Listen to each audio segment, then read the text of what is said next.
আসসালামু আলাইকুম। RS exports and অ্যাক্সেসরির পক্ষ থেকে সবাইকে স্বাগতম। আমি রাকিব আছি আপনাদের সঙ্গে।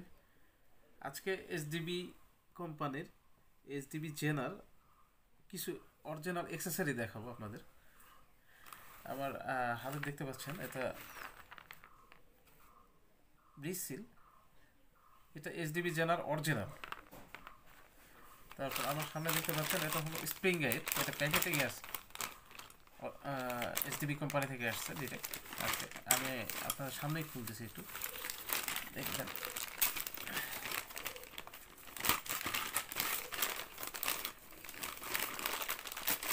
ডিরেক্ট শিখতে হবে, না তাহলে খুলবে না।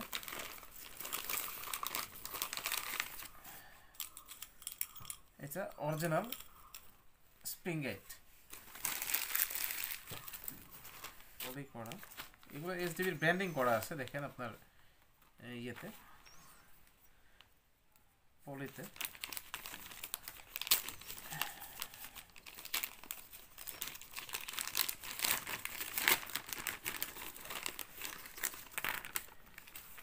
অরিজিনাল ওয়াশারটা হবে অনেক স্মুথ, একটু একটু নরম টাইপ হবে, হ্যাঁ, একবারে হাত না।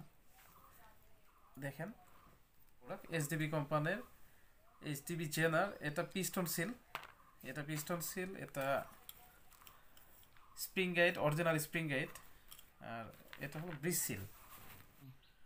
আপনারা যারা এইচডিবি জেনা ব্যবহার করেন এসডিবি কোম্পানির, তাদের সচরাচর কমপ্লেন থাকে, সবাই ফেস করেন যে স্প্রিং গাইডটা মূলত তুলনামূলক বেশি ভাঙে অন্যান্য গান থেকে। এটা কারণ হলো এটা হার্ড প্লাস্টিক। কোম্পানি চাইলেই পারতো এটা মেটাল করে দেওয়ার, কেন করে নাই এটার বোঝার বিষয় আছে। এসডিবি জেনা ব্যবহার করেন, তাদের সচরাচর কমপ্লেন থাকে যে ভাই এসডিবি জেনার স্প্রিং আর স্প্রিং গাইডটা বেশি ভাঙে। এটা ভাঙার কারণটা হলো এটা হার্ড প্লাস্টিক। স্প্রিং গাইডটা কোম্পানি হার্ড প্লাস্টিক এটা কেন করছে, অনেক ভাই বলে যে ভাই আমরা এই অরিজিনাল স্প্রিং গাইড বাদ দিয়ে মডিফাই করে লাগাবো না। আপনারা যদি স্প্রিং গাইড মডিফাই করেন, তাহলে এই প্লাস্টিকের যে মেজারমেন্ট, এটার যেটা মেজারমেন্ট অরিজিনালটার যে মেজারমেন্ট, এটা কিন্তু ওটাতে নিয়ে আসতে পারবেন না। আর এটা যেহেতু চেম্বারের মধ্যে থাকে, এর কারণে অনেক সময় দেখা যায় লং ডিভিডিটা বেশি হয় চেম্বারের। ইয়ার গানটা পুরোটাই শখ, আর শখের জিনিস সবাই চায় ভালোভাবে ইউজ করতে। আপনারা চেষ্টা করবেন সবসময় অরিজিনাল জিনিস ইউজ করতে। অরিজিনাল জিনিস ইউজ করলে দেখা যাবে আপনার জিনিসের আপনারা যেটা ইউজ করবেন তার লংজিভিটি বেশি বাড়বে, লাস্টিং করবে। আপনারা চেষ্টা করবেন সবসময় যে অরিজিনাল জিনিস ইউজ করার। অরিজিনাল যখন পাচ্ছেন না, তখন আপনাদের হয়তো কেউ পরামর্শ করতেছে ভাই এই অরিজিনাল জিনিসটা যখন পাচ্ছি না আমি কি করব। সেই ক্ষেত্রে অনেক সময় মডিফাই করে আপনারা ইউজ করেন। দেখা যায় যখন আপনারা অরিজিনাল জিনিস পাইলেন, তখন আবার কি করেন যে অরিজিনাল মডিফাই করে যেটা লাগাইছেন ওটা আবার ফেলে দিয়ে বা ওটা চেঞ্জ করে অরিজিনালটা লাগাই দিয়ে যাচ্ছেন। তখন ওই অরিজিনাল জিনিসটা আপনার সেই ফিডব্যাক দিচ্ছে না আগের মতো।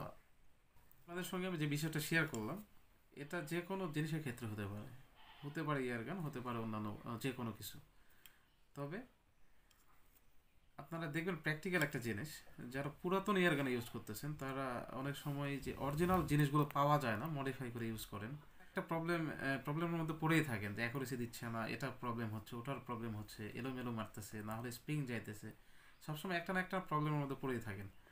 এখন সেই প্রবলেম থেকে উদ্ধার হতে হলে কি করতে হবে, আপনার যে কোম্পানির জিনিস ওই কোম্পানির অরিজিনাল অ্যাক্সেসরিগুলো ইউজ করতে হবে। তখন দেখা যাবে যে আপনার গানের লং ডিভিডি হোক, সেটা যে কোনো জিনিসের ক্ষেত্রে সেই ওই জিনিসটার লং ডিভিডি বেশি ভালো থাকবে, আপনারা ইউজ করে মজা পাবেন। এটা আপনাদের যে কোনো ব্র্যান্ডের গানের ক্ষেত্রে হতে পারে, যে কোনো ব্র্যান্ডের গান। আমি এসডিবি দিয়ে উদাহরণ দিলাম শুধুমাত্র। যে কোনো গানের ক্ষেত্রে সেটা হোক বা এফেক্স হোক বা আপনার স্নোপিক হোক বা ব্রেক ব্যারেল পিসিপি, যে কোনো জিনিসের ক্ষেত্রেই হতে পারে। যদি কারো মনে কষ্ট পেয়ে থাকেন, ক্ষমার দৃষ্টিতে দেখবেন। আর চেষ্টা করবেন সবসময় অরিজিনাল জিনিস ইউজ করার। সবসময় আপনাদের জিনিসের লং ডিভিডিটা বেশি ভালো থাকবে, আপনাদের গানের লং ডিভিডিটা বেশি ভালো থাকবে। আপনারা যারা আমার চ্যানেলটাকে সাবস্ক্রাইব করে দিয়েছেন ভালোবাসার মাসে, তাদের প্রাণ ঢালা ভালোবাসা। আর যারা সাবস্ক্রাইব করেন নাই, do subscribe my channel, please support me. আমিও আপনাদের মতো গান ইউজার। আমি চেষ্টা করি আমার যে প্রবলেমগুলো আছে সেগুলো তুলে ধরার, যাতে আপনারা এই প্রবলেমগুলো যারা ফেস করেন তারা দ্রুতই সমাধান করতে পারেন। আপনারা যারা ইয়ারগান সংক্রান্ত প্রবলেম ফেস করেন তারা চেষ্টা করবেন শেয়ার করার। আশা করি একজনে আরেকজনের সঙ্গে শেয়ার করলে প্রবলেমগুলো সলভ খুব তাড়াতাড়ি হবে। আমি চেষ্টা করি আমার যে প্রবলেমগুলো আমি ফেস করি টুকটাক সেগুলো শেয়ার করার, যাতে আপনারা উপকৃত হন। আর নেক্সট টাইম দেখা হবে কোনো শিক্ষণীয় ভিডিও নিয়ে। এই পর্যন্ত পাশেই থাকবেন। আসসালামু আলাইকুম।